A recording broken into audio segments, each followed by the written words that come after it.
ಕೊಟ್ಟು ವಚ್ಚ ತಂದ ಕೊಡೋ. ಸ್ನೇಹಿತರೆ ನೀವು ನನ್ನ ಕೈಯಲ್ಲಿ ನೋಡ್ತಾ ಇರ್ಬೋದು, ಇದು ಬೀಟಲ್ ಮರಿ. ಇವತ್ತು ನಾನು ದೊಡ್ಡಬಳ್ಳಾಪುರಕ್ಕೆ ಬಂದಿದ್ದೀನಿ.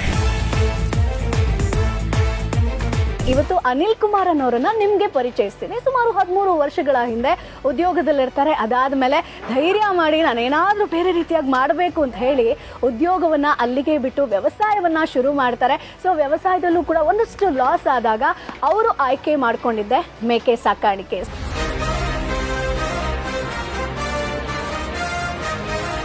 ಒಂದು ಮೇಕೆಯಿಂದ ಶುರು ಮಾಡ್ತಾರೆ. ಸೊ ಈಗ 150ಕ್ಕೂ ಹೆಚ್ಚು ಮೇಕೆಗಳು ಈ ಒಂದು ಶೆಡ್ನಲ್ಲಿದೆ. ಸೊ 400ಕ್ಕೂ ಹೆಚ್ಚು ಮೇಕೆಗಳನ್ನ ಇವರು ಸಾಕಾಣಿಕೆ ಕೂಡ ಮಾಡಿದ್ದಾರೆ. ಮೇಕೆ ಸಾಕಾಣಿಕೆ ಬಗ್ಗೆ ಇನ್ ಡೀಟೇಲ್ ಆಗಿ ಮಾಹಿತಿ ಸಿಗುತ್ತೆ. ಅದರಲ್ಲೂ ಕೂಡ ಇವರು ಆಯ್ಕೆ ಮಾಡ್ಕೊಂಡಿರುವಂಥದ್ದು ಬೀಟಲ್ ಮೇಕೆ ತಳಿ. ಸೊ ಬೀಟಲ್ ಮೇಕೆ ತಳಿ ಯಾಕೆ ಆಯ್ಕೆ ಮಾಡ್ಕೊಂಡ್ರು, ಏನಿದ್ರದ್ದು ಸ್ಪೆಷಾಲಿಟಿ, ಸೊ ಕರ್ನಾಟಕದಲ್ಲಿ ಯಾವ ರೀತಿಯಾಗಿ ಡಿಮಾಂಡ್ ಇದೆ, ಮಾರ್ಕೆಟ್ ಇದೆಯಾ, ಎಷ್ಟು ಕೆಜಿ ತನಕ ತೂಗಬೇಕು ಅಂದ್ರೆ ಇವತ್ತು ನಿಮ್ಗೆ A to Z ಮಾಹಿತಿ ಸಿಗುತ್ತೆ. ಹೇಗೆ ಬೀಟಲ್ ಮೇಕೆ ಸಾಕಾಣಿಕೆಯನ್ನ ನಾವು ಮಾಡಬೇಕು ಅನ್ನುವಂಥದ್ದು. ಸರ್ ನಮಸ್ತೆ. ನಮಸ್ತೆ ಸರ್, ಮೊದಲನೇದಾಗಿ thank you so much. Beetal ಮೇಕೆ ಸಾಕಾಣಿಕೆ ಬಗ್ಗೆ ನಾನು ಮಾಹಿತಿ ಕೊಡ್ತೀನಿ ಅಂತ ನೀವು ಒಪ್ಕೊಂಡ್ರಿ.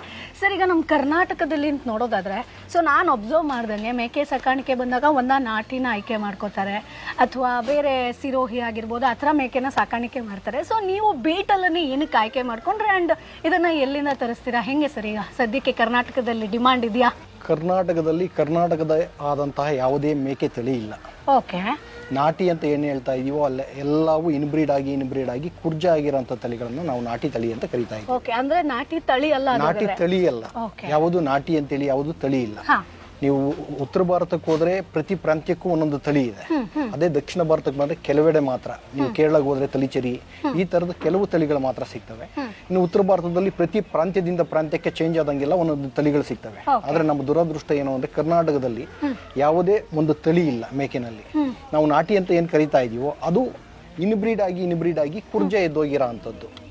ಬೆಳವಣಿಗೆ ಅಲ್ಲಿಗೆ ನಿಂತೋಗಿ ತಾಯಿ ತಂದೆ ಅದರ ಹುಟ್ಟಿದ ಮರಿಗಳನ್ನ ಮತ್ತೆ ತಂದೆಯಿಂದನೇ ಕ್ರಾಸ್ ಮಾಡಿಸಿ, ಅದರ ಹುಟ್ಟಿದ ಮರಿ ಮತ್ತೆ ತಂದೆಯಿಂದನೇ ಕ್ರಾಸ್ ಮಾಡಿಸಿ ಇನ್ಬ್ರೀಡ್ ಆಗಿ ತಳಿ ನಾಶ ಆಗಿ ಅವು ಕುರ್ಜೆದ್ದಿರೋಂಥದ್ದನ್ನ ನಾಟಿ ಅಂತ ಕರಿತಾ ಇದೀವಿ. ಕುರಿನಲ್ಲೂ ನಾಟಿ ಅಂತ ಯಾವುದು ಬ್ರೀಡ್ ಇಲ್ಲ. ಸುಮಾರು ಬ್ರೀಡ್ಗಳಿದಾವೆ, ಆದ್ರೆ ನಾಟಿ ಅಂತ ಯಾವುದು ಬ್ರೀಡ್ ಇಲ್ಲ. ಆ ತರ ಆಗಿ ನಮ್ಮ ಕರ್ನಾಟಕದಲ್ಲಿ ನಾಟಿ ಅಂತ ಮಾಡ್ಕೊಂಡಿದ್ದೀವಿ. ಇನ್ನು ಎರಡನೆಯದು ಶಿರೋಹಿ ಅಂತ ಕೇಳಿದ್ರೆ, ಶಿರೋಹಿ ಒಂದು ಮೂಲತಃ ರಾಜಸ್ಥಾನದ ಬ್ರೀಡ್. ಅದು ತುಂಬಾ ಚೆನ್ನಾಗಿದೆ, ಬ್ರೀಡ್ ಎಲ್ಲ ಚೆನ್ನಾಗಿದೆ. ಬಟ್ ಅದರದ್ದು ಒಂದು ಪ್ರಾಬ್ಲಮ್ ಏನು ಅಂತಂದ್ರೆ ಸಿಂಗಲ್ ಕಿಡ್ ಕೊಡುತ್ತೆ. ಸಿಂಗಲ್ ಕಿಡ್ ಕೊಡೋದ್ರಿಂದ ರೈತರಿಗೆ ಆರ್ಥಿಕವಾಗಿ ಅಷ್ಟೊಂದು ಲಾಭದಾಯಕವಾಗಿ ಇರಲ್ಲ. ಇನ್ನು ಬೀಟಲ್ ಇದು ಮೂಲತಃ ಪಂಜಾಬ್ನ ತಳಿ ಆಗಿರೋದ್ರಿಂದ ಪಂಜಾಬಲ್ಲಿ ಬಟಿಂಡಾ, ಗುರ್ದಾಸ್ಪುರ್ ಈ ಆಸುಪಾಸಲ್ಲಿ ಬೆಳೆಯುವಂತ ತಳಿ ಈ ಬೀಟಲ್. ಈ ಬೀಟಲ್ಲು ತುಂಬಾ ಎತ್ತರವಾಗಿರುತ್ತೆ. ಮಾಂಸದ ತಳಿ ಮತ್ತೆ ಹಾಲು ಎರಡಕ್ಕೂ ಹೊಂದಾಣಿಕೆ, ಎರಡಕ್ಕೂ ಆಗುತ್ತೆ. ನೀವು ಹಾಲು ಅಂದ್ರೆ ಮಿನಿಮಮ್ 2 ಲೀಟರ್ ಮೇಲೆ ಬರುತ್ತೆ, ಮ್ಯಾಕ್ಸಿಮಮ್ 4 ಲೀಟರ್ ತನಕ ಬರುತ್ತೆ. ಅದರಿಂದ ಇದು ಈಗ ಸಪೋಸ್ ನೀವು ಹಾಲ್ ಮಾರ್ಕೆಟಿಂಗ್ ಮಾಡೋದಾದ್ರೆ ಹಾಲ್ ಮಾರ್ಕೆಟಿಂಗ್ ಮಾಡ್ಬೋದು. ಒಂದು ಹಾಲ್ ಮಾರ್ಕೆಟಿಂಗ್ ಮಾಡ್ಲಿಲ್ಲ, ಮರಿಗಳಿಗೆ ಕೊಟ್ರೆ ಮರಿ ಫಾಸ್ಟ್ ಡಡೆವಲಪ್ ಆಗ್ತವೆ. ಅದು ಇದರ ವಿಶೇಷತೆ. ಸೊ ನೀವೆಲ್ಲಿ ಏನಕ್ಕೆ ಆಯ್ಕೆ ಮಾಡ್ಕೊಂಡಿದ್ದಾರೆ ಸರ್? ಮಿಲ್ಕಿಂಗ್ ಇಲ್ಲ, ನಾವು ಮಿಲ್ಕಿಂಗ್ ಪರ್ಪಸ್ ಅಲ್ಲಿ ಆಯ್ಕೆ ಮಾಡ್ಕೊಂಡಿಲ್ಲ. ಮಿಲ್ಕ್ ಮಾರ್ಕೆಟಿಂಗ್ ಮಾಡ್ತಾ ಇಲ್ಲ. ಪ್ರೆಸೆಂಟ್ ಎಲ್ಲ ಬರೋಂತ ಎಲ್ಲ ಹಾಲನ್ನು ಮರಿಗಳಿಗೆ ಕೊಡ್ತಾ ಇದ್ದೀವಿ. ಮರಿಗಳಿಗೆ ಕೊಡೋದ್ರಿಂದ ಮರಿ ಫಾಸ್ಟ್ ಆಗಿ ಗ್ರೋತ್ ಆಗುತ್ತೆ. ನಿಮ್ಗೆ ಈಗ ಸಪೋಸ್ ಮರಿ ಹುಟ್ಟಿ ಒಂದು ಫಸ್ಟ್ ಡೇಸ್ ಬಾರ್ನ್ ಆಗಿರೋ ಕಿಡ್ಡು ನಮಗೆ 3.5 to 4.5 kg ತನಕ ಮರಿ ಬರುತ್ತೆ, ತೂಕ ಬರುತ್ತೆ. ಫಸ್ಟ್ ನಾವು ಅಲ್ಲಿಂದ ತಗೊಂಬಂದಾಗ ಅಷ್ಟು ಬರ್ತಾ ಇರಲಿಲ್ಲ, ಒಂದು 2-2.5 kg ಬರ್ತಾ ಇತ್ತು. ಈಗ ನಮ್ಮ ಫಾರಮ್ ಅಲ್ಲಿ ಇಲ್ಲಿ ಸೆಟ್ಲ್ ಆದ್ಮೇಲೆ 3.5 to 4.5 kg ತನಕ ಬರುತ್ತೆ. ಹುಟ್ಟಿ 3 ತಿಂಗಳಿಗೆ ಎಕ್ಸಾಕ್ಟ್ ನಮಗೆ ಮೇಲ್ ಆದ್ರೆ 22-21 kg ತನಕ ಬರುತ್ತೆ. ಫಿಮೇಲ್ ಆದ್ರೆ 18 kg ಕ್ರಾಸ್ ಆಗುತ್ತೆ. ಸೊ ಈಗ ನಾವು ಕೆಜಿ ವೈಸ್ ನೋಡಬೇಕು ಅಂತಂದ್ರೆ ಕಂಪ್ಲೀಟ್ ಒಂದು ಬೀಟಲ್ ಬೆಳವಣಿಗೆ ಆಗೋದಕ್ಕೆ ಎಷ್ಟು ಡ್ಯೂರೇಷನ್ ತಗೊಳುತ್ತೆ ಸರ್? ಇಲ್ಲ, ಕಂಪ್ಲೀಟ್ ಬೆಳವಣಿಗೆ ಅಂತ ಬರಲ್ಲ ಇದರಲ್ಲಿ. ಈಗ ಸಪೋಸ್ ನಿಮ್ಗೆ ಒಂದು ಮಾರ್ಕೆಟಿಂಗ್ ಮಾಡಬೇಕು ಅಂತಂದ್ರೆ ಒಂದು 50 kg ಬರಬೇಕು ಅಂತಂದ್ರೆ ಗಂಡು ಎಕ್ಸಾಕ್ಟ್ ನಿಮ್ಗೆ ಒಂದು 11 ರಿಂದ 12 ತಿಂಗಳಲ್ಲಿ ಬರುತ್ತೆ. ಅಂದ್ರೆ 1 ವರ್ಷ ಬೇಕು, 1 ವರ್ಷದಲ್ಲಿ ಬರುತ್ತೆ. ನೀವು ಅದನ್ನೇ 1.5 ವರ್ಷ ಅಥವಾ 2 ವರ್ಷದ ತನಕ ಸಾಕಿದ್ರೆ 120 ರಿಂದ 150 kg ತನಕ ಸಾಕ್ಬೋದು. ಅದು ಕ್ಯಾಸ್ಟೇಷನ್ ಮಾಡಿದ್ರೆ 160 kg ತನಕ ತಗೊಂಡೋಗ್ಬೋದು. ಸೊ ಈಗ ನೀವು ಸಿರೋಹಿ ಹೇಳಿದ್ರೆ ಒಂದು ಮರಿ ಹಾಕತ್ತೆ. ಸೊ ಬೀಟಲ್ ವಿಚಾರಕ್ಕೆ ಬರೋದಾದ್ರೆ ಎಷ್ಟು ಮರಿ? ಬೀಟಲ್ 70 to 75% ಎರಡು ಮರಿ ಕೊಡುತ್ತೆ. ಓಕೆ ಒಂದು 5% 3 ಕಿಡ್ ಕೊಡುತ್ತೆ. ನಮಗೆ 3 ಕಿಡ್ ನೆಸೆಸಿಟಿ ಇಲ್ಲ. 3 ಕಿಡ್ ಬಂದ್ರೆ ಮರಿಯ ಬೆಳವಣಿಗೆ ಕಡಿಮೆ ಇರುತ್ತೆ, ಸೈಜ್ ಕಡಿಮೆ ಇರುತ್ತೆ. ಇನ್ನೊಂದು 20% ಸಿಂಗಲ್ ಕಿಡ್ ಬರುತ್ತೆ ನಮಗೆ. ಸೊ ಈಗ ಬೆಸ್ಟ್ ಅಂತಂದ್ರೆ ಈಗ ನಾವು ಬೀಟಲ್ ಸಾಕಾಣಿಕೆ ಮಾಡ್ಬೋದು. ಹೌದು ಸರ್, ಈಗ ಬೀಟಲ್ ಸಾಕಾಣಿಕೆ ಸರಿ ನಾನು ಶುರು ಮಾಡ್ತೀನಿ ಅಂತಂದ್ರೆ ನೀವು ಹೇಳಿದ್ರಿ ಪಂಜಾಬಿಂದ ನೀವು ತರಿಸ್ತೀರಾ, ಅಲ್ಲಿ ಒಳ್ಳೆ ಮರಿ ಸಿಗುತ್ತೆ ಅಂತ. ಸೊ ಇನ್ ಕೇಸ್ ಈಗ ರೈತರಿಗೆ ಹೇಳೋದಾದ್ರೆ ಪ್ರೊಸೀಜರ್ ಹೆಂಗಿರುತ್ತೆ ಸರ್? ನಾವು ಅಲ್ಲಿ ಹೋಗಿ ಜಸ್ಟ್ ಬೀಟಲ್ ಅಂತ ಹೇಳ್ಕೊಂಡು ತರಕ್ಕಾಗಲ್ಲ. ಸೊ ಅಲ್ಲೂ ಕೂಡ ಕ್ರಾಸಿಂಗ್ ಆಗೋ ಚಾನ್ಸಸ್ ಇರ್ಬೋದು.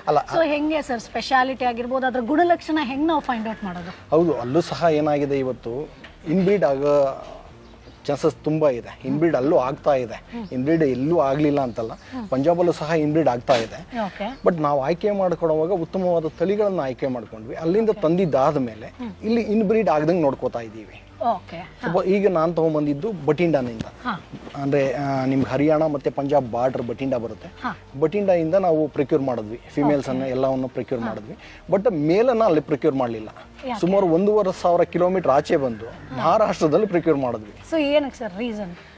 ಪ್ರಾಬ್ಲಮ್ ಇಷ್ಟೇ, ಇನ್ಬ್ರೀಡ್ ಆಗಬಾರ್ದು ಅಂತ ಹೇಳ್ಬಿಟ್ಟು, ಜೆನೆಟಿಕಲಿ ಒಂದೇ ಬ್ಲಡ್ ಗ್ರೂಪ್ ಆಗಬಾರ್ದು ಅಂತೇಳಿ. ಅದಕ್ಕೋಸ್ಕರ ದೂರದಿಂದ, ತುಂಬಾ ದೂರದಿಂದ, ನಾವು 1,500 ಕಿಲೋಮೀಟರ್ ದೂರದಿಂದ ಮೇಲನ್ನ ಪ್ರೊಕ್ಯೂರ್ ಮಾಡಿದ್ವಿ. ಆಗ ನಮ್ಗೆ ಇನ್ಬ್ರೀಡ್ ಆಗಲ್ಲ ಅಂತೇಳಿ ಅಲ್ಲಿಂದ ತಗೊಂಡ್ಬಂದಿದ್ದಾದ್ಮೇಲೆ ಇಲ್ಲಿ ನಮ್ಮಲ್ಲಿ ಹುಟ್ಟ ಮರಿನ, ಹುಟ್ಟಿದ ಮರಿನ ಇವಾಗ ಸಪೋಸ್ ಇದರಿಂದ ಯಾವುದೋ ಒಂದು ಮೇಕೆಯಿಂದ ಮರಿ ಹುಟ್ಟುತ್ತೆ. ಆ ಮೇಕೆ ಮರಿ ಹೆಣ್ಣಾಗಿದ್ರೆ ಅದ್ರ ತಂದೆಯಿಂದ ಮತ್ತೆ ಕ್ರಾಸ್ ಮಾಡಿಸಲ್ಲ. ಸೊ ಇಲ್ಲಿ ನೀವು ಡಿವೈಡ್ ಮಾಡ್ಕೊತೀರಾ? ಹೌದು, ಗೊತ್ತಾಗುತ್ತೆ. ಡಿವೈಡ್ ಮಾಡ್ಕೋತೀವಿ. ಡಿವೈಡ್ ಮಾಡ್ಕೊಂಡು ಇವಾಗ ಯಾರಾದ್ರೂ ಬೈ ಮಾಡ್ಬೇಕು, ಮರಿ ಬೈ ಮಾಡ್ಬೇಕು ಅಂತ ಬಂದ್ರು ಅಷ್ಟೇ, ಅದೇ ತಂದೆ ತಾಯಿದು, ಅದೇ ತಂದೆಯಿಂದ ಹುಟ್ಟಿರೋಂಥ ಮರಿಗಳನ್ನ ಅಕ್ಕ ತಂಗಿನೋ ಅಥವಾ ಅಣ್ಣ ತಂಗಿನೋ ಆಗಿದ್ರೆ ಕೊಡಲ್ಲ. ತಂದೆನೇ ಬೇರೆ ಆಗಿರ್ಬೇಕು, ತಾಯಿನೇ ಬೇರೆ ಆಗಿರ್ಬೇಕು. ಆಗ ಮಾತ್ರ ಅವರು ತಗೊಂಡೋದ್ರೆ ಇನ್ಬ್ರೀಡ್ ಆಗಲ್ಲ. ಅದರ್ವೈಸ್ ಇನ್ಬ್ರೀಡ್ ಆಗ್ತಾ ಹೋದ್ರೆ ಒಂದು 4 ಡ್ಯೂರೇಷನ್ ಆದ ತಕ್ಷಣ ಮರಿ ಕುರ್ಜಾಗ್ತದೆ. ಮತ್ತೆ ಅದನ್ನ ನಾಟಿ ಅಂತ ಕರಿತೀರಾ ನೀವು. ಕರೆಕ್ಟ್. ಓಕೆ. ಸೊ ಈಗ ನಾವು ಪ್ಯೂರ್ ಬೀಟಲ್ನ ಹುಡ್ಕಾಡ್ತೀವಿ ಅಂತಂದ್ರೆ ಏನೇನು ಮೇನ್ ಗುಣಲಕ್ಷಣ ಇರಬೇಕು ಅಂತ ತೋರಿಸ್ಬೋದಾ ಸರ್? ಒಂದು ಪ್ಯೂರ್ ಬೀಟಲ್ ಹೆಂಗಿರುತ್ತೆ? ನಿಮಗೆ ಪ್ಯೂರ್ ಬೀಟಲ್ ಅಂತಂದ್ರೆ, ಬೀಟಲಲ್ಲಿ ಫಸ್ಟ್ ನಿಮಗೆ ಗೊತ್ತಾಗಬೇಕಾಗಿರೋದು ನೋಡಿ, ಎತ್ತರ, ಹೈಟ್ ಆದಮೇಲೆ ಇದು ರೋಮನ್ ನೋಸ್. ಇಲ್ಲಿ ಕಾಣುತ್ತಲ್ಲ ನಿಮಗೆ, ಇದನ್ನ ರೋಮನ್ ನೋಸ್ ಅಂತೀವಿ. ಕಿವಿ ತುಂಬಾ ಉದ್ದನೂ ಇರಲ್ಲ, ತುಂಬಾ ಶಾರ್ಟು ಇರಲ್ಲ. ಎರಡನೇದು ಹಡ್ಡರ್ ಕ್ವಾಲಿಟಿ. ನಿಮಗೆ ಮಿಲ್ಕಿಂಗ್ ಹಡ್ಡರ್ ಕ್ವಾಲಿಟಿ ನೋಡಿದ್ರೆ ಗೊತ್ತಾಗುತ್ತೆ ನಿಮಗೆ. ಅದರಲ್ಲಿ ಒಂದು 2 ಲೀಟರ್ 4 ಲೀಟರ್ ಬರುವಂತ ಹಡ್ಡರ್ ಇರಬೇಕು. ಅದನ್ನ ನೋಡಿ ನಾವು ಬೈ ಮಾಡಬೇಕು. ನೀವು ಅಲ್ಲೇ ಒಮ್ಮೆ ಹಾಲು ಕರೆದ ಹತ್ರ ನೋಡ್ತೀರಾ? ಇಲ್ಲ, ಅವಶ್ಯಕತೆ ಇಲ್ಲ. ನಾವು ನೋಡಿದ ತಕ್ಷಣ ಗೊತ್ತಾಗುತ್ತೆ ಇದು ಪ್ಯೂರ್ ಅಥವಾ ಅಲ್ಲ ಅಂತೇಳಿ. ನಿಮ್ಗೊಂದು ತೋರಿಸ್ತೇನೆ, ರಾಜಸ್ಥಾನದ ಬೀಟಲ್ ಹೆಂಗಿರುತ್ತೆ ಮತ್ತೆ ಪಂಜಾಬ್ ಬೀಟಲ್ ಹೆಂಗಿರುತ್ತೆ ಅಂತ ಎರಡಕ್ಕೂ ಡಿಫ್ರೆನ್ಸ್ ತೋರಿಸ್ತೇನೆ. ಅಲ್ಲಿ ಮುಂದೆ ಇದೆ. ನಾನು ರಾಜಸ್ಥಾನ ಇದ್ರೂ ಕೂಡ ಅದರಲ್ಲಿ ಡಿಫ್ರೆನ್ಸ್ ಇರುತ್ತೆ. ಹೌದು, ಕಿವಿ ಉದ್ದ ಇರೋದೆಲ್ಲ ಬೀಟಲ್ ಅಲ್ಲ. ಕಿವಿ ಉದ್ದ ಇದೆ ಅಂತಂದ್ರೆ ಎಲ್ಲವೂ ಬೀಟಲ್ ಅಲ್ಲ. ಅದಕ್ಕೆ ಗುಣಲಕ್ಷಣ ಈಗ ಹೇಳದ್ನಲ್ಲ, ತುಂಬಾ ಜನ ವೈಟ್ ಐಸ್ ಇರಬೇಕು ಅಂತಾರೆ ಬೀಟಲ್ ಅಲ್ಲಿ. ಬೀಟಲ್ ಅಲ್ಲಿ ವೈಟ್ ಐಸ್ ಇರಬೇಕು ಅಂತ ಏನಿಲ್ಲ. ತುಂಬಾ ಜನ ತಪ್ಪು ತಿಳ್ಕೊಂಡಿರೋದೇನು ಅಂದ್ರೆ ವೈಟ್ ಐಸ್ ಇರಬೇಕು, ವೈಟ್ ಐಸ್ ಇದ್ರೆ ಮಾತ್ರ ಇದು ಬೀಟಲ್ ಅಂತ. ಆದ್ರೆ ವೈಟ್ ಐಸ್ ಇರಬೇಕು ಅಂತೇನಿಲ್ಲ. ನಾರ್ಮಲ್ ಆಗಿ ರೆಡ್ ಐಸು ಬರುತ್ತೆ, ವೈಟ್ ಐಸು ಬರುತ್ತೆ, ಎರಡು ಬರುತ್ತೆ. ನಿಮ್ಗೆ ಕಣ್ಣಿಂದ ಬೀಟಲ್ ಅಲ್ಲ ಅಥವಾ ಹೌದು ಅಂತ ಹೇಳಲಿಕ್ಕೆ ಆಗಲ್ಲ.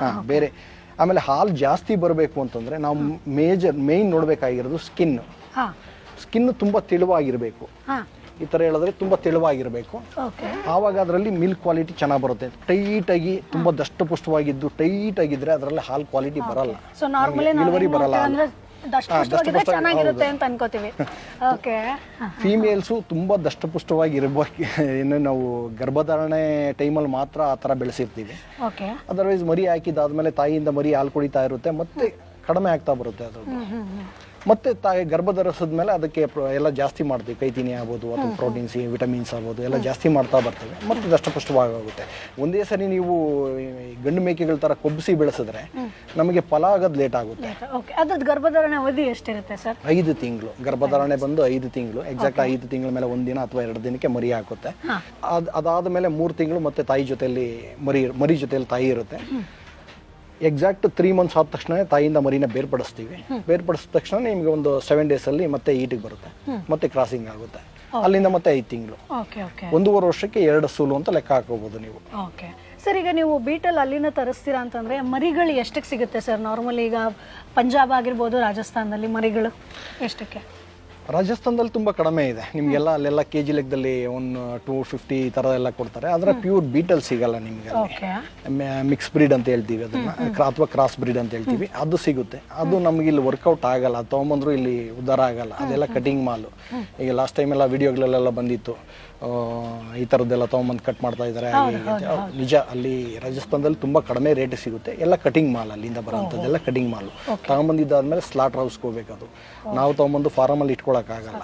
ಒಂದು 3 or 4 ಡೇಸಲ್ಲಿ ಸ್ಲಾಟರ್ಗೆ ಹೋದ್ರೆ ಮಾತ್ರ ಸಕ್ಸಸ್ ಆಗ್ತೀವಿ. ಅದರ್ವೈಸ್ ನಾವು ಬ್ರೀಡಿಂಗ್ ಮಾಡ್ತೀವಿ ಅಂತ ರಾಜಸ್ಥಾನದಿಂದ ತರ್ಲಿಕ್ಕೆ ಆಗಲ್ಲ. ನಾವು ಪಂಜಾಬಿಂದಾನೇ ತರಬೇಕಾಗುತ್ತೆ. ಪಂಜಾಬಿಂದ ತರಬೇಕಾಗುತ್ತೆ ಅಂತಂದ್ರೆ ಪಂಜಾಬಲ್ಲಿ ಪ್ರೊಕ್ಯೂರ್ ಮಾಡೋದಕ್ಕೆ ನಮಗೆ ಅಲ್ಲಿ ಟೈಮ್ ತಗೊಳುತ್ತೆ. ನಾವು ಹೋದ ತಕ್ಷಣ ಎಲ್ಲ ನಮ್ಗೆ ಒಂದೇ ಕಡೆ ಸಿಗಲ್ಲ. ಪ್ರತಿಯೊಂದು ಹಳ್ಳಿಗೆ ಹೋಗಿ ಅಲ್ಲಿ ಆಯ್ಕೆ ಮಾಡಬೇಕಾಗುತ್ತೆ. ಒಂದ್ ಕಡೆ ಒಂದ್ ಹಳ್ಳಿನಲ್ಲಿ ಒಂದು 3-4 ಸಿಗುತ್ತೆ, ಅಥವಾ ಇನ್ನೊಂದು ನಮ್ಗೆ ಇಲ್ಲಿ ಹೋಲ್ಸೇಲ್ ಮಾರ್ಕೆಟ್ ಆ ಥರ ಸಿಗಲ್ಲ ಅಲ್ಲಿ. ಇಲ್ಲ, ನೀವು ಹೋಲ್ಸೇಲ್ ಮಾರ್ಕೆಟ್ಗೆ ಹೋಗಿ ಸಂತೆಗಳಲ್ಲಿ ನಮ್ಮ ಕರ್ನಾಟಕದಿಂದ ಹೋಗಿ ಒಂದೇ ಒಂದನ್ನು ಪ್ರೊಕ್ಯೂರ್ ಮಾಡೋಕ್ಕಾಗಲ್ಲ. ಇವಾಗ 35,000 ಬೆಲೆ ಇದ್ರೆ 65,000 ಹೇಳ್ತಾರೆ. ನಾವು ಕರ್ನಾಟಕದವರು ಅಂತ ಗೊತ್ತಾದ ತಕ್ಷಣನೇ, ಅವ್ರು ನಾವು ಫೇಸ್ ನೋಡಿದ ತಕ್ಷಣ ಗೊತ್ತಾಗುತ್ತೆ. ಅಲ್ಲೆಲ್ಲ ಮಾತಾಡೋದು ಪಂಜಾಬಿ. ನಮ್ಮ ಭಾಷೆ ನಾವು ಹಿಂದಿ ಮಾತಾಡಿದ ತಕ್ಷಣ ಗೊತ್ತಾಗುತ್ತೆ ಅವ್ರು ಬೇರೆ ಕಡೆಯಿಂದ ಬಂದಿದ್ದಾರೆ ಅಂತೇಳಿ. ತುಂಬ ದುಬಾರಿ ಹೇಳ್ತಾರೆ. ಹಳ್ಳಿಗಳ ಮೇಲೆ ಹೋಗಿ ಪ್ರೊಕ್ಯೂರ್ ಮಾಡಬೇಕಾಗುತ್ತೆ. ಒಂದೇ ಹಳ್ಳಿನಲ್ಲಿ ಯಾರು ಅಷ್ಟು ಸಾಕ್ತಾ ಇರಲ್ಲ. ಒಂದು ಗಾಡಿನಲ್ಲಿ ನಾವು ಮ್ಯಾಕ್ಸಿಮಮ್ ಒಂದು 24 ಫೀಟ್ ಗಾಡಿ ಅಂತಂದ್ರೆ ಒಂದು 60 ಫಿಮೇಲ್ ತೊಗೊಂಬರ್ಬೋದು ಅಷ್ಟೇ, ಡಬಲ್ ಸ್ಟೆಪ್ಪಲ್ಲಿ. 60 ನಮ್ಗೆ ಒಂದೇ ಕಡೆ ಸಿಗಲ್ಲ, ಒಂದು 4-5 ಈ ಥರ ಸಿಗ್ತವೆ. ಅಲ್ಲಿ ಪಂಜಾಬಲ್ಲಿ ನನ್ನ ಪರಿಚಯ ಇರೋರು ಒಬ್ರು ಇದ್ದಾರೆ. ಅವರು ಫಾರಮಲ್ಲಿ ಪ್ರೊಕ್ಯೂರ್ ಮಾಡಿ ಫಾರಮಲ್ಲಿ ಬಿಡ್ತೀವಿ. ಅದು 20-25 ದಿನ ಪ್ರೊಕ್ಯೂರ್ಮೆಂಟೇ ನಡೆಯುತ್ತೆ. ಅಲ್ಲಿ ಪ್ರೊಕ್ಯೂರ್ಮೆಂಟ್ ಆಗಿದ್ದಾದ್ಮೇಲೆ ಅಲ್ಲಿ ವ್ಯಾಕ್ಸಿನ್ 2 ವ್ಯಾಕ್ಸಿನ್ ಮಾಡ್ತೀವಿ. ಒಂದು HT ಮತ್ತೆ ಇನ್ನೊಂದು PPR. ಈ 2 ವ್ಯಾಕ್ಸಿನ್ಗಳನ್ನ ಮಾಡಿ ಆಮೇಲೆ ಒಂದು 15 ಡೇಸ್ ಬಿಟ್ಟು ಅಲ್ಲಿಂದ ಮತ್ತೆ ಟ್ರಾನ್ಸ್ಪೋರ್ಟ್ ಮಾಡ್ತೀವಿ. ಓಕೆ, ಸೊ ಟ್ರಾನ್ಸ್ಪೋರ್ಟೇಷನ್ ಹೆಂಗೆ ಸರ್? ಅಂದರೆ ತುಂಬ ನೋಡ್ಕೋಬೇಕು, ಜಾಗರೂಕತೆ ತರಬೇಕು, ಆ ಥರ ಏನಾದರೂ? ಹೌದು. ಈಗ ಉದಾಹರಣೆ ನೀವು ಹೇಳಿದ್ರಲ್ಲ, ಇದು ರಾಜಸ್ಥಾನದಿಂದ ತರ್ಬೋದು. ರಾಜಸ್ಥಾನದಿಂದ ತರೋದು ಎಲ್ಲ ನಿಮಗೆ 1-1.5 ದಿನ 2 ದಿನಕ್ಕೆ ಎಲ್ಲ ಕರ್ನಾಟಕಕ್ಕೆ ಬಂದ್ಬಿಡುತ್ತೆ. ಯಾಕೆಂದ್ರೆ ಅದು ಸ್ಲಾಟರ್ ಮಾಲ್ ಆಗಿರೋದ್ರಿಂದ ಎಲ್ಲೂ ನಿಲ್ಸಲ್ಲ ಗಾಡಿ. ಯಾವುದಾದ್ರೂ ಒಂದು ಜಾಗದಲ್ಲಿ ನಿಲ್ಸ್ಬಿಟ್ಟು ನೀರು ಕುಡಿಸ್ತಾರೆ. ನೀರು ಕುಡಿಸಿದಾದ್ಮೇಲೆ ತಗೊಂಬರ್ತಾರೆ, ಇಲ್ಲಿ ಸ್ಲಾಟ್ ಮಾಡ್ಬಿಡ್ತಾರೆ. ಬಟ್ ನಾವು ಆ ಥರ ಮಾಡ್ಲಿಕ್ಕಾಗಲ್ಲ. ಇಲ್ಲಿ ತಗೊಂಬರ್ತಾ ಇರೋದು ನಾವು ಪೇರೆಂಟ್ಸು. ಇಲ್ಲಿ ತಳಿ ಅಭಿವೃದ್ಧಿಗೋಸ್ಕರ ತರ್ತಾ ಇರೋದ್ರಿಂದ ನಾವು 5 ದಿನ ಬರ್ಬೇಕು ಅಲ್ಲಿಂದ. ಅಂದ್ರೆ ಕಂಪ್ಲೀಟ್ ಸ್ಟಾಪ್ ಹೌದು. ಅಂದ್ರೆ ಬೆಳಗಿನ ಜಾವ 9 ರಿಂದ 10 ಗಂಟೆ ಒಳಗಡೆ ಗಾಡಿ ಸ್ಟಾಪ್ ಮಾಡ್ತಾನೆ. 10 ರಿಂದ 4-4:15 ತನಕ ಗ್ರೇಜಿಂಗ್ ಅಲ್ಲಿ ಇರುತ್ತೆ ಅನಿಮಲ್ಸ್. ಅಲ್ಲೆಲ್ಲ ಗ್ರೇಜಿಂಗ್ ಆದ್ಮೇಲೆ ಅದಕ್ಕೆಲ್ಲ ನೀರು ಕೊಟ್ಟು ತಿರುಗಿ ಮತ್ತೆ ಅಲ್ಲಿ ಲೋಡ್ ಮಾಡ್ತಾರೆ. ನೈಟ್ ಪೂರ್ತಿ ಮತ್ತೆ ಜರ್ನಿ. ಆದ್ರಿಂದ ನಮ್ಗೆ 5 ದಿನ ಆಗುತ್ತೆ ಇಲ್ಲಿ ಬರೋದಕ್ಕೆ. ಜಾಸ್ತಿ ದಿನ ತಗೊಳುತ್ತೆ. ಅನಿಮಲ್ಸ್ ಏನು ಪ್ರಾಬ್ಲಮ್ ಆಗಲ್ಲ. ಸೊ ತಂದ್ಮೇಲೂ ಸ್ವಲ್ಪ ನಿಗಾ ವಹಿಸ್ಬೇಕು ಅನ್ಕೋತೀನಿ. ವೆದರ್ ಕಂಪ್ಲೀಟ್ ಚೇಂಜ್ ಆಗುತ್ತೆ ಅಂಡ್ ಅಲ್ಲಿದ್ದು ಅದು ಇಮಿಡಿಯೇಟ್ ವೆದರ್ ಚೇಂಜ್ ಆಗುತ್ತೆ, ಒಂದು ಪ್ರಾಬ್ಲಮ್. ಎರಡನೇದು ನೀರು ಮತ್ತೆ ಮೇವು. ಅಲ್ಲಿ ಕೊಡ್ತಾ ಇರೋಂಥ ಮೇವು ನಾವು ಇಲ್ಲಿ ಕೊಡಕ್ಕಾಗಲ್ಲ ಇಮಿಡಿಯೇಟ್ ಬಂದ ತಕ್ಷಣ. ಅದು ನಮ್ಮ ವಾತಾವರಣ ಮತ್ತೆ ನೀರು ಮತ್ತೆ ಮೇವಕ್ಕೆ ಹೊಂದ್ಕೋಬೇಕಾಗುತ್ತೆ. ಹೊಂದ್ಕೊಳ್ಳೋದಕ್ಕೆ ಸಡನ್ ಟೈಮ್ ತಗೊಳುತ್ತೆ, 1.5-2 ತಿಂಗಳು ತಗೊಳುತ್ತೆ. ಅದರಲ್ಲಿ ಸ್ವಲ್ಪ ಹುಷಾರಾಗಿರ್ಬೇಕು ನಾವು. ಈಗ ಸಾಮಾನ್ಯವಾಗಿ ಏನು ಗೊತ್ತಿಲ್ದಿರೋ ರೈತರಾದ್ರೆ ಅಲ್ಲಿಂದ ತೊಗೊಂಬಂದ್ರೆ 60 ತೊಗೊಂಬರ್ತೀನಿ ಅಂತಂದ್ರೆ ಖಂಡಿತ 40-50 ಉಳಿಯಲ್ಲ, ಎಲ್ಲ ಸತ್ತು ಬಿಡುತ್ತೆ. ಬಟ್ ಇಲ್ಲಿ ನಮ್ಗೆ ಗೊತ್ತಿರೋದ್ರಿಂದ ಪ್ರೊಕ್ಯೂರ್ಮೆಂಟ್ ಯಾವ ಥರ ಮಾಡಬೇಕು, ಅಲ್ಲಿಂದ ಶುರುವಾಗಿ ಇಲ್ಲಿ ಬಂದಮೇಲೆ ಏನೇನು ಮಾಡಬೇಕು ಅದನ್ನೆಲ್ಲ ಮಾಡಿಕೊಂಡು ಹುಷಾರ ನೋಡ್ಕೊಂಡು 1.5-2 ತಿಂಗಳಲ್ಲಿ ಸೆಟ್ಲ್ ಆಗ್ತವೆ. ಸೆಟ್ಲ್ ಆಗಿದ್ದಾದ್ಮೇಲೆ ಏನು ಪ್ರಾಬ್ಲಮ್ ಬರಲ್ಲ. ಓಕೆ. ಅಂಡ್ ನಾನು ಕೇಳ್ಪಟ್ಟೆ ಬೀಟಲ್ಗೆ ಇಲ್ಲಿದ್ದು ವಾತಾವರಣ ಸೆಟ್ ಆಗುತ್ತೆ ಅಂತ. ಇಲ್ಲ, ಬೀಟಲ್ ಅಂತಂದ್ರೆ ನೀವು ಇಂಡಿಯಾದಲ್ಲಿ ಎಲ್ಲಿ ತಗೊಂಡೋದ್ರು ಬೀಟಲ್ಗೆ ವಾತಾವರಣ ಸೆಟ್ ಆಗುತ್ತೆ. ನೀವು ಇಲ್ಲಿ ಕಾಶ್ಮೀರಕ್ಕೆ ತಗೊಂಡೋದ್ರು ಅಲ್ಲೂ ವಾತಾವರಣ ಸೆಟ್ ಆಗುತ್ತೆ. ಇಲ್ಲಿಂದ ಕೇರಳಕ್ಕೆ ತಗೊಂಡೋದ್ರು ಅಲ್ಲೂ ವಾತಾವರಣ ಸೆಟ್, ಮಂಗಳೂರಿಗೆ ತಗೊಂಡೋದ್ರು ವಾತಾವರಣ ಸೆಟ್ ಆಗುತ್ತೆ. ಪ್ರಾಬ್ಲಮ್ ಏನು ಯಾಕೆ ಈ ತರ ಅಂತಂದ್ರೆ ಪಂಜಾಬಲ್ಲಿ ಸುಮಾರು 55 ಡಿಗ್ರಿಗೆ ಹೋಗುತ್ತೆ ಪೀಕಲ್ಲಿ. ನಮ್ಮ ಕರ್ನಾಟಕದಲ್ಲಿ 55 ಡಿಗ್ರಿ ನಾವು ಯಾವತ್ತೂ ನೋಡೇ ಇಲ್ಲ. ಇನ್ನು ಲೀಸ್ಟ್ ಅಂತಂದ್ರೆ 5 ಡಿಗ್ರಿ ಅಲ್ಲಿ, ನಮ್ಮಲ್ಲಿ 18 ಡಿಗ್ರಿ. ಅದರಿಂದ ಏನು ಪ್ರಾಬ್ಲಮ್ ಬರಲ್ಲ, ವೆದರ್ದೇನು ಪ್ರಾಬ್ಲಮ್ ಬರಲ್ಲ. ಬಟ್ ಅಲ್ಲಿಂದ ತಂದಾಗ ಇಮಿಡಿಯೇಟ್ ವೆದರ್ ಚೇಂಜ್ ಆಗೋದ್ರಿಂದ ಸ್ವಲ್ಪ ಹುಷಾರ ನೋಡ್ಕೋಬೇಕು. ಒಂದ್ಸ್ ಇಲ್ಲಿ ಸೆಟ್ಲ್ ಆಗಿರೋ ಅಂಥದ್ದು ಯಾವುದು ಪ್ರಾಬ್ಲಮ್ ಬರಲ್ಲ ನಿಮಗೆ. ಸೊ ಈಗ ಅಲ್ಲಿ ಬೀಟಲ್ ಮರಿ ಎಷ್ಟಕ್ಕೆ ಸಿಗುತ್ತೆ ಸರ್? ಈಗ ನಾವು ಪಂಜಾಬಲ್ಲೇ ತಗೋತೀವಿ. ಇಲ್ಲ, ನಾವು ಅಲ್ಲಿ ಮರಿಗಳನ್ನ ತಗೊಂಬರಲ್ಲ. ಮರಿಗಳನ್ನ ತಗೊಂಬಂದ್ರೆ ನಾವು ಪ್ರೊಕ್ಯೂರ್ ಮಾಡಿ ಮರಿಗಳನ್ನ ತಗೊಂಬಂದ್ರೆ ಇಲ್ಲಿ ಬಹಳ ಕಷ್ಟ, ಮಾರ್ಟಾಲಿಟಿ ಬಂದ್ಬಿಡುತ್ತೆ. ಅದಕ್ಕೆ ನಾವೇನ್ ಮಾಡ್ತೀವಿ ಅಂದ್ರೆ 3rd ಲ್ಯಾಕ್ಟೇಷನ್ ಇಂದ ಶುರು ಮಾಡ್ತೀವಿ. ಫಸ್ಟ್ ಲ್ಯಾಕ್ಟೇಷನ್ ಶುರು ಮಾಡಲ್ಲ, ಯಾಕಂದ್ರೆ ಬೆಳವಣಿಗೆ ಬರುತ್ತೆ ಇಲ್ಲ ಅಂತ ಹೇಳಕ್ಕಾಗಲ್ಲ. ನಮ್ಗೆ ಎಲ್ಲಾ ಬೀಟಲ್ ಅಂತಂದ್ರೆ ನಮಗೆ 35 ಇಂಚ್ ಹೈಟ್ ಮೇಲೆ ಇರಬೇಕು. ಹಂಗಿದ್ದಾಗ ಅದು ಒಳ್ಳೆ ಬೀಟಲ್ ಅನ್ಸ್ಕೊಳ್ಳುತ್ತೆ. 35 ಇಂಚ್ ಒಳಗಡೆ ಇದ್ರೆ ಅದು ಒಳ್ಳೆ ಬೀಟಲ್ ಅನ್ಸ್ಕೊಳ್ಳಲ್ಲ, ಅದರಲ್ಲಿ ಒಳ್ಳೆ ಹಾಲು ಬರಲ್ಲ. ಅದಕ್ಕೆ ಏನ್ ಮಾಡ್ತೀವಿ ಅಂತಂದ್ರೆ 3rd ಲ್ಯಾಕ್ಟೇಷನ್ ಇಂದ ಶುರು ಮಾಡ್ತೀವಿ. ಸುಮಾರು 10 ರಿಂದ 12 ವರ್ಷ ಇಟ್ಕೋಬಹುದು ನಮ್ಮ ಹತ್ರ. 3rd ಲ್ಯಾಕ್ಟೇಷನ್ ಅಂದ್ರೆ ಮ್ಯಾಕ್ಸಿಮಮ್ ಅದಕ್ಕೆ 2.5 ವರ್ಷ ಆಗಿರುತ್ತೆ ಅಷ್ಟೇ.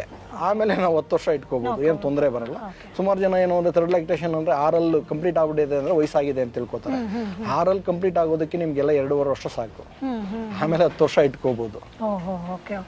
ಸೊ ಇಲ್ಲಿ ಫೀಡಿಂಗ್ ಏನು ಮಾಡ್ತೀರಾ ಸರ್? ಬಿಕಾಸ್ ಈಗ ನಾವು ಯಾವುದೇ ಒಂದು ಪಶುಸಂಗೋಪನೆ ಮಾಡ್ತೀವಿ ಅಂತಂದರೆ ಅದು ಹೈನುಗಾರಿಕೆ ಆಗಿರ್ಬೋದು ಅಥವಾ ಕುರಿ ಸಾಕಾಣಿಕೆ ಯಾವುದೇ ಮಾಡಿದ್ರು ಕೂಡ ಮೇಯ್ನ್ ಮೇವಿಗೆ ಖರ್ಚು ಹೋಗುತ್ತೆ ಅಂತ ರೈತರು ಹೇಳ್ತಾರೆ. ಸೊ ಇಲ್ಲಿ ಜಾಸ್ತಿ ಖರ್ಚು ಬೀಳುತ್ತೆ ಹೆಂಗೆ? ಹೌದು, ಏನಾಗುತ್ತೆ ಈಗ ನಾವು ನೋಡಿ ಅಲ್ಲಿ ಗ್ರೇಸಿಂಗ್ ಅಲ್ಲಿ ಇರ್ತದೆ, ಅಲ್ಲಿ ಪಂಜಾಬಲ್ಲಿ ಪೂರ್ತಿ ಗ್ರೇಸಿಂಗ್ ಅಲ್ಲಿ ಇರ್ತವೆ ಅನಿಮಲ್ಸ್. ಗ್ರೇಸಿಂಗ್ ಅಲ್ಲಿ ಇದ್ರೆ ಅವ್ರಿಗೆ ಖರ್ಚು ತುಂಬಾ ಕಡಿಮೆ ಬರ್ತಾ ಇರ್ತದೆ. ಅಲ್ಲಿಂದ ತಗೊಂಬಂದು ನಾವಿಲ್ಲಿ ಏನ್ ಮಾಡ್ತೀವಿ, ಸ್ಟಾಲ್ ಫೀಡ್ ಮಾಡ್ತೀವಿ.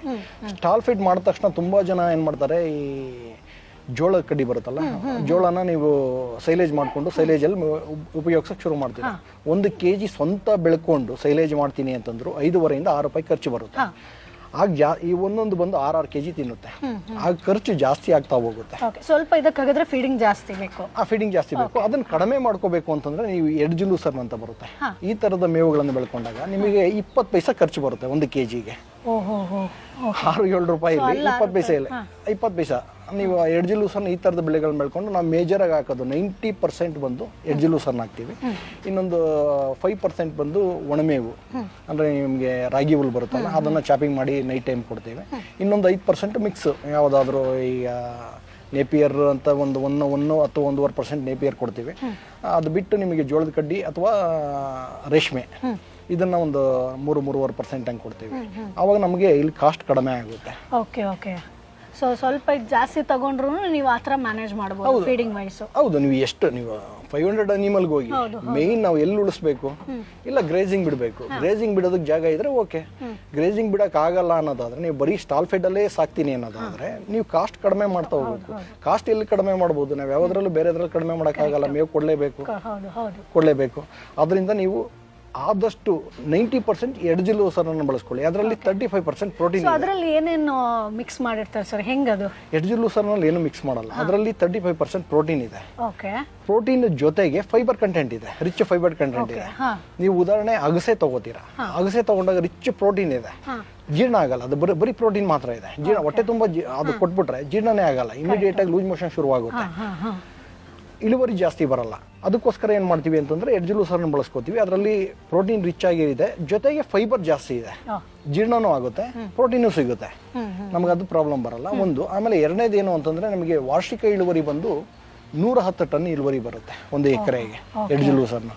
ನೀವು ಯಾವುದು ಬೇರೆ ಬರಲ್ಲ, ನೇಪಿಯರ್ ಬಿಟ್ರೆ ಯಾವುದು ಬರಲ್ಲ. ನೇಪಿಯರ್ ಅನ್ನ ಇವತ್ತು ನಾವು ಬಳಸ್ತಾ ಇಲ್ಲ. ನೇಪಿಯರ್ ಬಳಸ್ತಾ ಇರೋದಕ್ಕೆ ಕಾರಣ ಏನು ಅಂತಂದ್ರೆ ಆಕ್ಸಲೈಟ್ ಇದೆ ನೇಪಿಯರ್ ಅಲ್ಲಿ. ಆಕ್ಸಲೈಟ್ ಕೆಲಸ ಏನು ಅಂತಂದ್ರೆ, ಆಕ್ಸಲೈಟ್ ಆಕ್ಟಿವ್ ಆಗಿ ನಾವು ಕೊಟ್ಟಿದ್ದಾದ್ಮೇಲೆ ಆಕ್ಟಿವ್ ಆಗಿ ಏನ್ ಮಾಡುತ್ತೆ ಅಂತಂದ್ರೆ, ಒಂದ್ ಕಡೆ ಹಾಲಲ್ಲಿ ಕ್ಯಾಲ್ಸಿಯಂ ಆಚೆ ಹೋಗ್ತಾ ಇರುತ್ತೆ ಅನಿಮಲ್ಸ್ ಅಲ್ಲಿ. ಅದ್ರ ಜೊತೆಯಲ್ಲಿ ಈ ನಾವು ನೇಪಿಯರ್ ಕೊಟ್ಟಾಗ ಸಗಣಿ ಮತ್ತೆ ಗಂಜಲದ ಮುಖಾಂತರ ಆಕ್ಸಲೈಟ್ ಆಕ್ಟಿವ್ ಆಗಿ ಕ್ಯಾಲ್ಸಿಯಂ ಅನ್ನ ಹೀರ್ಕೊಂಡು ಆಚೆ ಆಗ್ತಾ ಇರುತ್ತೆ. ಅನಿಮಲ್ಸ್ ಇವತ್ತು ನೋಡ್ಬೋದು, ನೀವು ಸುಮಾರು ಡೈರಿಗಳಲ್ಲಿ ನೋಡ್ಬೋದು, ಅನಿಮಲ್ಸ್ ಎತ್ತಲಿಕ್ಕೆ ಒಂದೊಂದು ಮಿಷಿನ್ ಕೊಟ್ಟಿದ್ದಾರೆ. ಸುಮಾರು ಡೈರಿಗಳಲ್ಲಿ ಕೊಟ್ಟಿದ್ದಾರೆ. ಅದರದ್ದು ಪ್ರಾಬ್ಲಮ್ ಏನಾಗ್ತಾ ಇದೆ ಅಂತ ಹೇಳ್ತಾ ಇಲ್ಲ ಯಾರು. ಅದಕ್ಕೆ ಕಾರಣ ಏನು ಅಂತಂದ್ರೆ ಅತಿ ಹೆಚ್ಚು ರೈತರು ನೇಪಿಯರ್ ಬಳಸ್ತಾ ಇದ್ದಾರೆ. ಅತಿ ಹೆಚ್ಚು ನೇಪಿಯರ್ ಬಳಸೋದ್ರಿಂದ ಅದು ಆಟೋಮೆಟಿಕ್ ಆಗಿ ಆಕ್ಸಲೈಟ್ ಆಕ್ಟಿವ್ ಆಗಿ ಕ್ಯಾಲ್ಸಿಯಂ ಡಿಫಿಷಿಯನ್ಸಿ ಆಗಿ ಕಾಲುಗಳು ಬಿದ್ದೋಗ್ತಾ ಇದ್ದಾವೆ. ತುಂಬ ಅವಸ್ಥೆ ಇದ್ದಾಗ ಅದು ಪ್ರಾಬ್ಲಮ್ ಜಾಸ್ತಿ ಬರುತ್ತೆ. ಆ ಕಾಲು ಬಿದ್ದೋದಾಗ ತೊಗೊಂಡೋಗ್ತಾರೆ, ಮಿಷಿನ್ಗೆ ಹಾಕ್ತಾರೆ, ಮಿಷಿನಲ್ಲಿ ಎತ್ತಾರೆ, ಮತ್ತೆ ಒಂದು ಕ್ಯಾಲ್ಸಿಯಂ ಐವಿನಲ್ಲಿ ಕೊಡ್ತಾರೆ, ಅದೇನೋ ಸುರೋಯ್ತು ಅಂತಾರೆ, ಮತ್ತೆ ಹಂಗೆ ಮಾಡ್ತಾ ಇರ್ತಾರೆ. ಮತ್ತೆ ಬರ್ತಾ ಏನು ಪ್ರಾಬ್ಲಮ್ ಆಗುತ್ತೆ ಅಂತಂದ್ರೆ ಗರ್ಭ ಪ್ರಾಬ್ಲಮ್ ಆಗುತ್ತೆ. ಕರೆಕ್ಟ್. ಹಸುಗಳಿಗೆ ಮೇನ್ ಅದೇ ಲಾಸ್ಟ್ ಗರ್ಭ ಕಟ್ಟಲ್ಲ ಅಂತೇಳಿ ಡಾಕ್ಟರ್ಗಳ ಹತ್ರ ತೋರಿಸ್ತಾ ಇರ್ತಾರೆ. ಮೇಜರ್ ಪ್ರಾಬ್ಲಮ್ ಅಂದ್ರು ರೈತರು ಈ ನೇಪಿಯರ್ ಹಾಕೋದನ್ನ ನಿಧಾನವಾಗಿ ಸ್ಟಾಪ್ ಮಾಡಬೇಕು ಫಸ್ಟ್. ಅತಿ ಹೆಚ್ಚು ಇಳುವರಿ ಬರುತ್ತೆ ಅಂತ ಹೇಳ್ಬಿಟ್ಟು ನೇಪಿಯರ್ನ ಯೂಸ್ ಮಾಡ್ತಾರೆ. ನೇಪಿಯರ್ ಒಂದು 200-250 ಟನ್ ಇಳುವರಿ ಬರುತ್ತೆ ವಾರ್ಷಿಕವಾಗಿ ಎಕರೆಗೆ.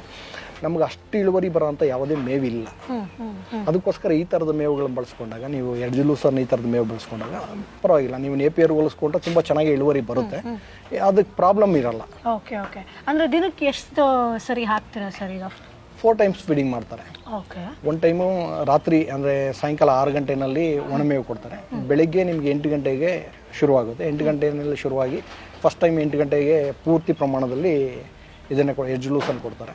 8 ಗಂಟೆಯಿಂದ 12 ಗಂಟೆ ತನಕ ಮೇಯ್ಲಿಕ್ಕೆ ಬಿಡ್ತಾರೆ. 12 ಗಂಟೆಯಲ್ಲಿ ಕಂಪ್ಲೀಟ್ ಆಗಿರುತ್ತೆ. 12 ಗಂಟೆಯಲ್ಲಿ ಮಿಕ್ಸ್ ಫುಡ್ ಯಾವ್ದು ಹೇಳದ್ನಲ್ಲ ಈಗ, ಅದನ್ನು ಸ್ವಲ್ಪ ಕೊಡ್ತಾರೆ. ಅದಾದಾದ್ಮೇಲೆ ಮತ್ತೆ ಎಡ್ಜುಲೂಸರ್ನೇ ಕೊಡ್ತಾರೆ.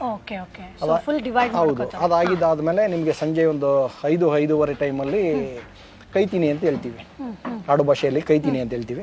ಕೈತಿನಿ ಕೊಡ್ತಾರೆ. ಅದರಲ್ಲಿ ನಮಗೆ ಬೇಕಾಗಿರೋಂಥ ಎಂಜೈಮ್ಸ್ ಆಗ್ಬೋದು, ವೈಟಮಿನ್ಸ್ ಆಗ್ಬೋದು, ಅಥವಾ ಪ್ರೊಬಯೋಟಿಕ್ಸ್ ಆಗ್ಬೋದು, ಇವನ್ನೆಲ್ಲ ನಾವೇ ರೆಡಿ ಮಾಡ್ಕೊಂಡು ಮಿಕ್ಸ್ ಮಾಡ್ಕೊಂಡಿರ್ತೀವಿ.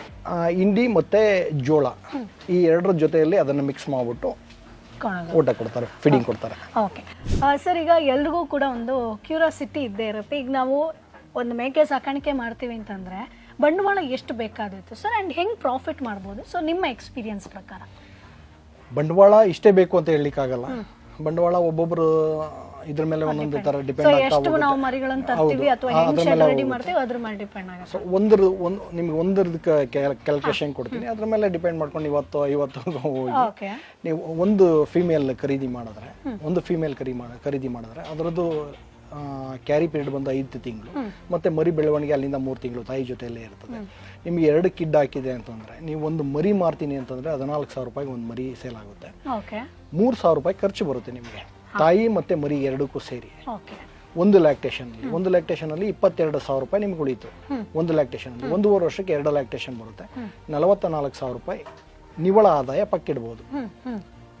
ಅದ್ರ ಮೇಲೆ ನೀವು 10-50 ಕ್ಯಾಲ್ಕುಲೇಟ್ ಮಾಡ್ಕೊತಾ ಹೋಗಿ ಅವಾಗ ನಿಮ್ಗೆ ಕರೆಕ್ಟ್ ಆಗಿ ನೀವು ಎಷ್ಟು ಪ್ರಾಫಿಟ್ ಮಾಡ್ತೀರಾ ಸರ್? ಒಂದು ಅಂದಾಜಿಗೆ ವರ್ಷಾವಧಿ ಅಂತ ಬಂದ್ರು ಕೂಡ ಒಂದು ವರ್ಷಕ್ಕೆ ಎಷ್ಟು ಕುರಿಗಳಿಂದ ಎಷ್ಟು ಮಾಡಿದ್ದೀನಿ ಹೇಳಲಿಕ್ಕಾಗಲ್ಲ. ಕೆಲವು ಟೈಮ್ ಏನಾಗುತ್ತೆ, ನನ್ನ ಹತ್ರ 300-400 ಅನಿಮಲ್ಸ್ ತನಕ ಇರುತ್ತೆ. ಕೆಲವು ಸರಿ 150ಕ್ಕೆ ಬರುತ್ತೆ. ಯಾಕಂದ್ರೆ ದೊಡ್ಡ ಅನಿಮಲ್ ಮಾರೋದ್ರಿಂದ ಫ್ಲಕ್ಚುಯೇಷನ್ ಆಗ್ತಾ ಇರುತ್ತೆ. ನನಗೆ ಒಂದು ವಾರ್ಷಿಕವಾಗಿ ಒಂದು 30-35 ಲಕ್ಷ ನಿವ್ವಳ ಆದಾಯ ಬರುತ್ತೆ. ಅದ್ರಲ್ಲಿ ಖರ್ಚು ಎಲ್ಲ ತೆಗೆದು ಸೊ ಖರ್ಚು ಕೂಡ ಅಷ್ಟೇ ಬರುತ್ತೆ. ಸೊ ನಾವು ಹೆಂಗ್ ಮ್ಯಾನೇಜ್ ಮಾಡ್ತೀವಿ ಅದ್ರ ಮೇಲೆ ಡಿಪೆಂಡ್, ಹೆಂಗ್ ಉಳಿಸಬಹುದು ಅದನ್ನ ನಾವು ಕ್ಯಾಲ್ಕುಲೇಟ್ ಮಾಡ್ಕೋಬೇಕು. ಈಗ ಹೇಳದ್ನಲ್ಲ, ಫಾರ್ಡರ್ ನೀವು ಬರೀ ಫಾರ್ಡರ್ನ ಬೆಳೆಯಕ್ಕೆ ಹೋದ್ರೆ ನಮ್ಗೆ ಏನಾಗುತ್ತೆ, ಖರ್ಚು ಜಾಸ್ತಿ ಬರುತ್ತೆ. ಲೆಗ್ಯೂಮ್ಸ್ ನಾನು ಈಗ ಹೇಳಿದ್ನಲ್ಲ, ಆ ಬೆಳೆ ಬೆಳ್ಕೊಂಡ್ರೆ ನಿಮಗೆ ಖರ್ಚು ತೀರಾ ಕಡಿಮೆ ಆಗುತ್ತೆ. ನಾವು ಎಲ್ಲಿ ಈಗ 5 ರೂಪಾಯಿ, 1 kg 5 ರೂಪಾಯಿ ಅಂತಂದ್ರೆ 6 kg 35 ರೂಪಾಯಿ ಆಯ್ತು. 35 × 30 1,500,000 ಇಂಟು 1 ವರ್ಷಕ್ಕೆ ಲೆಕ್ಕ ಹಾಕೊಳ್ಳಿ, 1.5 ವರ್ಷಕ್ಕೆ ಲೆಕ್ಕ ಹಾಕೊಳ್ಳಿ. ಆವಾಗ ಅಲ್ಲೇ ನಮ್ಗೆ ಒಂದು ಅನಿಮಲ್ ಮೇಲೆ ನಮ್ಗೆ 5,000 ರೂಪಾಯಿ 6,000 ರೂಪಾಯಿ ಉಳಿತು ಅಂತಂದ್ರೆ 100 ಅನಿಮಲ್ಗೆ 6 ಲಕ್ಷ ರೂಪಾಯಿ ಆಯ್ತು.